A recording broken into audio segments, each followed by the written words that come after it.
ആകാശവാണി. നമസ്കാരം.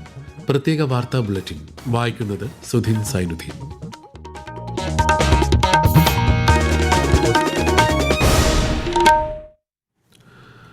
പ്രധാന വാർത്തകൾ. വികസിത ഭാരതം എന്ന ലക്ഷ്യം സാക്ഷാത്കരിക്കുന്നതിൽ നഗരങ്ങൾക്ക് വലിയ പങ്കുണ്ടെന്ന് പ്രധാനമന്ത്രി നരേന്ദ്രമോദി. തിരുവനന്തപുരത്ത് വിവിധ വികസന പദ്ധതികൾക്ക് പ്രധാനമന്ത്രി തുടക്കം കുറിച്ചു. 18ാമത് റോസ്ഗാർ മേളയുടെ ഭാഗമായി പ്രധാനമന്ത്രി നരേന്ദ്രമോദി നാളെ 61,000-ത്തിലധികം നിയമന ഉത്തരവുകൾ വിതരണം ചെയ്യും. വിഴിഞ്ഞം തുറമുഖത്തിന്റെ 2ാംഘട്ട വികസന പ്രവർത്തനങ്ങളുടെ നിർമ്മാണോദ്ഘാടനം നാളെ മുഖ്യമന്ത്രി പിണറായി വിജയൻ നിർവഹിക്കും. ഇന്ത്യ ന്യൂസിലൻഡ് 2020 ക്രിക്കറ്റ് പരമ്പരയിലെ 2ാം മത്സരം റായ്പൂരിൽ പുരോഗമിക്കുന്നു. വാർത്തകൾ വിശദമായി. രാജ്യത്തിന്റെ വികസനത്തിന് കേരളത്തിന്റെ വികസനം അനിവാര്യമാണെന്ന് പ്രധാനമന്ത്രി നരേന്ദ്രമോദി തിരുവനന്തപുരത്ത് വിവിധ വികസന പദ്ധതികൾ ഉദ്ഘാടനം ചെയ്യുകയായിരുന്നു അദ്ദേഹം. विकसित भारत बनाने के लिए आज पूरा देश एकजुट होकर प्रयास कर रहा है. विकसित भारत के निर्माण में हमारे शहरों की बहुत बड़ी भूमिका है. बीते 11 वर्षों से केंद्र सरकार अर्बन इंफ्रास्ट्रक्चर पर बहुत निवेश कर रही है. ശാസ്ത്രം, ഗവേഷണം, ആരോഗ്യം തുടങ്ങിയ മേഖലകളിൽ കേന്ദ്രം കേരളത്തിൽ വലിയ തോതിൽ നിക്ഷേപം നടത്തുന്നതായും ഈ മേഖലകളുടെ ആസ്ഥാന കേന്ദ്രമായി മാറാൻ കേരളത്തിനാകുമെന്നും പ്രധാനമന്ത്രി പറഞ്ഞു. തിരുവനന്തപുരത്തെ സ്റ്റാർട്ടപ്പ് ഹബ്ബാക്കുന്നതിന്റെ ഭാഗമായുള്ള പദ്ധതിക്കാണ് ഇന്ന് തുടക്കം കുറിച്ചതെന്നും ശ്രീ മോദി പറഞ്ഞു. ഗവർണർ രാജേന്ദ്ര വിശ്വനാഥ് അർലേക്കർ, മുഖ്യമന്ത്രി പിണറായി വിജയൻ, കേന്ദ്ര സഹമന്ത്രി ജോർജ് കുര്യൻ, മന്ത്രി M P Rajesh, mayor V Rajesh, BJP സംസ്ഥാന അധ്യക്ഷൻ രാജീവ് ചന്ദ്രശേഖർ തുടങ്ങിയവരും ചടങ്ങിൽ പങ്കെടുത്തു. ഒരു ദിവസത്തെ കേരള സന്ദർശനത്തിന്റെ ഭാഗമായി തിരുവനന്തപുരത്തെത്തിയ പ്രധാനമന്ത്രി 4 പുതിയ ട്രെയിനുകളുടെ ഫ്ളാഗ് ഓഫ് ഉൾപ്പെടെ വിവിധ വികസന പദ്ധതികൾക്കാണ് തുടക്കം കുറിച്ചത്. നഗര ഉപജീവന മാർഗ്ഗങ്ങൾ ശക്തിപ്പെടുത്തുന്നതിന്റെ ഭാഗമായി വഴിയോര കച്ചവടക്കാർക്ക് വേണ്ടിയുള്ള PM സ്വനിധി ക്രെഡിറ്റ് കാർഡ് പ്രധാനമന്ത്രി പുറത്തിറക്കി. 1 ലക്ഷം ഗുണഭോക്താക്കൾക്ക് PM സ്വനിധി ലോണും അദ്ദേഹം വിതരണം ചെയ്തു. തിരുവനന്തപുരത്തെ CSIR NIST innovation technology and entrepreneurship ഹബിന്റെയും ശ്രീചിത്ര ഇൻസ്റ്റിറ്റ്യൂട്ടിൽ അത്യാധുനിക റേഡിയോ സർജറി സെന്ററിന്റെയും ശിലാസ്ഥാപനവും പ്രധാനമന്ത്രി നടത്തി. പൂജപ്പുര ഹെഡ് പോസ്റ്റ് ഓഫീസിന്റെ പുതിയ കെട്ടിടവും ഉദ്ഘാടനം ചെയ്തു.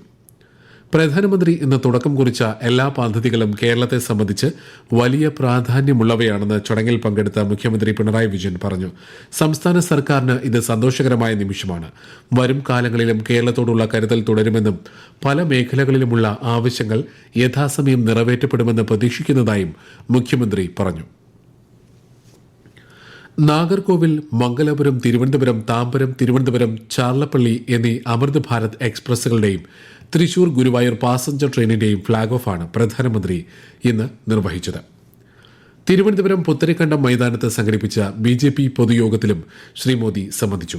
തിരുവനന്തപുരം കോർപ്പറേഷൻ തെരഞ്ഞെടുപ്പിൽ BJPക്ക് വലിയ വിജയം നൽകിയ ജനങ്ങൾക്ക് പ്രധാനമന്ത്രി നന്ദി അറിയിച്ചു. രാജ്യത്തെ ഏറ്റവും മികച്ച നഗരങ്ങളിലൊന്നായി തിരുവനന്തപുരത്തെ മാറ്റാൻ കേന്ദ്രം പൂർണ്ണ പിന്തുണ നൽകുമെന്ന് അദ്ദേഹം വ്യക്തമാക്കി. തിരുവനന്തപുരം നഗര വികസനത്തിന്റെ പ്രാഥമിക രൂപരേഖ മേയർ വി രാജേഷ് പ്രധാനമന്ത്രിക്ക് കൈമാറി. പ്രധാനമന്ത്രി നരേന്ദ്രമോദി തമിഴ്നാട്ടിലെ മധുരാന്തകത്ത് പൊതുസമ്മേളനത്തെ അഭിസംബോധന ചെയ്തു. കേന്ദ്രവും സംസ്ഥാന സർക്കാരും തമ്മിലുള്ള മെച്ചപ്പെട്ട സഹകരണം ക്ഷേമ പദ്ധതികൾ ഫലപ്രദമായി നടപ്പിലാക്കുന്നത് ഉറപ്പുവരുത്തുമെന്ന് അദ്ദേഹം വ്യക്തമാക്കി. നാളെ നടക്കുന്ന 18ാമത് റോസ്ഗാർ മേളയിൽ പ്രധാനമന്ത്രി നരേന്ദ്രമോദി വിവിധ സർക്കാർ വകുപ്പുകളിൽ പുതുതായി നിയമിതരായ ഉദ്യോഗാർത്ഥികൾക്ക് 61,000-ത്തിലധികം നിയമന ഉത്തരവുകൾ വിതരണം ചെയ്യും. വീഡിയോ കോൺഫറൻസിംഗിലൂടെ നടക്കുന്ന പരിപാടിയിൽ അദ്ദേഹം ഉദ്യോഗാർത്ഥികളെ അഭിസംബോധന ചെയ്യും. രാജ്യത്തുടനീളമുള്ള 45 ഇടങ്ങളിലാണ് 18ാമത് റോസ്ഗാർ മേള സംഘടിപ്പിക്കുന്നത്. 77ാമത് റിപ്പബ്ലിക് ദിനാഘോഷങ്ങൾക്ക് ഒരുങ്ങി രാജ്യം. റിപ്പബ്ലിക് ദിന പരേഡിന്റെ ഫുൾ ഡ്രസ് റിഹേഴ്സൽ ഇന്ന് കർത്തവ്യപഥിൽ നടന്നു. ജനുവരി 26-ന് കർത്തവ്യപഥിൽ നടക്കുന്ന റിപ്പബ്ലിക് ദിന പരേഡിൽ രാഷ്ട്രപതി ദ്രൗപദി മുർമു അഭിവാദ്യം സ്വീകരിക്കും.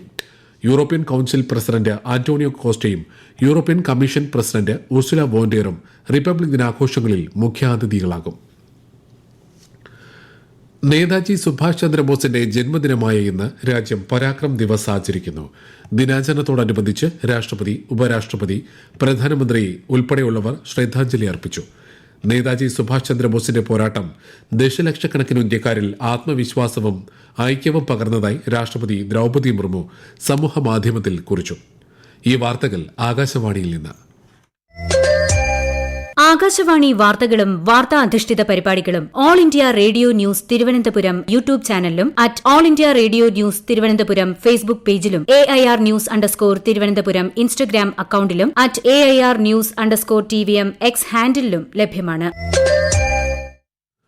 വിഴിഞ്ഞം തുറമുഖത്തിന്റെ രണ്ടാംഘട്ട വികസന പ്രവർത്തനങ്ങളുടെ നിർമ്മാണോദ്ഘാടനം നാളെ മുഖ്യമന്ത്രി പിണറായി വിജയൻ നിർവഹിക്കും. ചടങ്ങിൽ കേന്ദ്ര തുറമുഖ വകുപ്പ് മന്ത്രി സർബാനന്ദ സോനോവാൾ മുഖ്യാതിഥിയായിരിക്കും. വിഴിഞ്ഞത്തെ ഇന്ത്യയിലെ ഏറ്റവും വലിയ ട്രാൻസ്ഷിപ്മെന്റ് ഹബ്ബാക്കാനാണ് ശ്രമമെന്ന് മന്ത്രി VN വാസവൻ വാർത്താസമ്മേളനത്തിൽ അറിയിച്ചു. ദാവോസിൽ നടന്ന ലോക സാമ്പത്തിക ഫോറത്തിൽ കേരളം 1.18 ലക്ഷം കോടി രൂപയുടെ നിക്ഷേപ താൽപര്യപത്രം ഒപ്പുവെച്ചതായി വ്യവസായ മന്ത്രി P രാജീവ്. $14 ബില്യൺ മൂല്യമുള്ള താൽപര്യപത്രങ്ങളാണ് ഒപ്പുവെച്ചത്. America, UK, Germany, Spain, Italy, ദക്ഷിണാഫ്രിക്ക എന്നീ രാജ്യങ്ങളിൽ നിന്നുള്ള വിവിധ കമ്പനികളുമായാണ് താൽപര്യപത്രം ഒപ്പിട്ടത്. കേരളത്തിലെ ഉൾനാടൻ ജലപാതകളുടെ സമഗ്ര വികസനത്തിന് 1500 കോടി രൂപയുടെ പദ്ധതി പ്രഖ്യാപിച്ച് കേന്ദ്രമന്ത്രി സർബാനന്ദ സോനോവാൾ. ഉൾനാടൻ ജലപാത വികസന കൌൺസിലിന്റെ 3ാം യോഗത്തിന് കൊച്ചിയിൽ അധ്യക്ഷത വഹിക്കുകയായിരുന്നു അദ്ദേഹം. സംസ്ഥാനത്തെ ഉൾപ്പെടെ രാജ്യത്തെ വിനോദസഞ്ചാര വികസനത്തിനും ചരക്ക് നീക്കം സുഗമമാക്കുന്നതിനും ജലപാതകളുടെ സാധ്യത പരമാവധി ഉപയോഗിക്കും. ഇന്ത്യയുടെ ബഹുമുഖ ചരക്ക് നീക്കത്തിന് ഉൾനാടൻ ജലപാതകൾ തന്ത്രപരമായ പങ്കാളിത്തം വഹിക്കുന്നുവെന്നും കേന്ദ്രമന്ത്രി പറഞ്ഞു. Inland waterways have become a strategic pillar of India's multimodal logistic framework. The number of national waterways increased from just 5 to 111. The number of operational waterways has grown 10 times from just 3 to 32. Sabarimala സ്വർണ്ണാപഹരണ കേസിൽ മുൻ Sabarimala administrative officer Murari ബാബുവിന് കൊല്ലം vigilance കോടതി ജാമ്യം അനുവദിച്ചു. ശബരിമല സ്വർണ്ണക്കൊള്ള കേസിൽ ഇതുവരെ അറസ്റ്റിലായവരിൽ ആദ്യമായി ജയിൽ മോചിതനാകുന്ന വ്യക്തിയാണ് മുരാരി ബാബു. 90 ദിവസം കഴിഞ്ഞിട്ടും കുറ്റപത്രം സമർപ്പിക്കാത്ത സാഹചര്യത്തിലാണ് സ്വാഭാവിക ജാമ്യം. അതേസമയം തന്ത്രി കണ്ഠരര് രാജീവരുടെ റിമാൻഡ് 14 ദിവസം കൂടി നീട്ടി.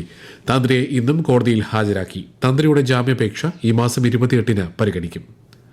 സൂക്ഷ്മാണു ഗവേഷണ രംഗത്ത് വിപ്ലവകരമായ മാറ്റങ്ങൾ ലക്ഷ്യമിട്ട് Kazhakkoottam KINFRA film and video പാർക്കിൽ സ്ഥാപിച്ച centre of excellence in microbiome മുഖ്യമന്ത്രി പിണറായി വിജയൻ നാടിന് സമർപ്പിച്ചു.